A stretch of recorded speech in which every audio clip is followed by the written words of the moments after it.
বন্ধুরা, আজকে আমি পুঁই ডাঁটা আলু দিয়ে আর চিংড়ি মাছ দিয়ে ভাপা বানাচ্ছি। প্রথমে আমি চিংড়ি মাছগুলো ভেজে নিয়েছি আর চিংড়ি মাছগুলোকে ভেজে উঠিয়ে রেখেছিলাম।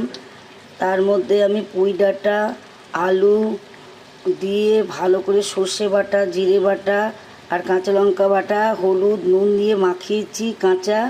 মাখিয়ে তার মধ্যে আমি সর্ষের তেল দিয়ে দিয়েছি।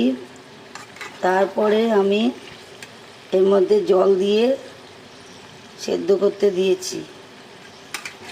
এই দেখো, সেদ্ধ হওয়ার পরে এরকম হয়েছে।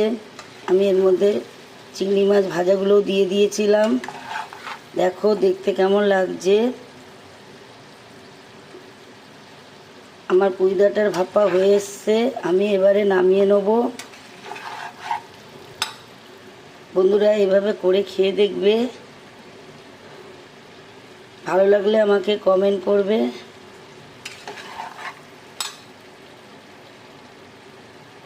নমস্কার। বন্ধুরা, আজকে আমি পুঁই ডাঁটা আলু দিয়ে আর চিংড়ি মাছ দিয়ে ভাপা বানাচ্ছি। প্রথমে আমি চিংড়ি মাছগুলো ভেজে নিয়েছি আর চিংড়ি মাছগুলোকে ভেজে উঠিয়ে রেখেছিলাম।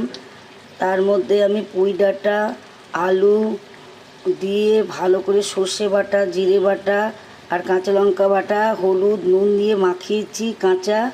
মাখিয়ে তার মধ্যে আমি সর্ষের তেল দিয়ে দিয়েছি। তারপরে আমি এর মধ্যে জল দিয়ে সেদ্ধ করতে দিয়েছি।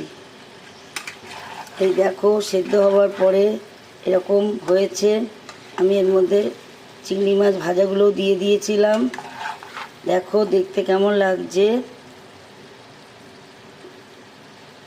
আমার পুঁই ডাঁটার ভাপা হয়ে এসছে। আমি এবারে নামিয়ে নেব। বন্ধুরা, এভাবে করে খেয়ে দেখবে। ভালো লাগলে আমাকে কমেন্ট করবে।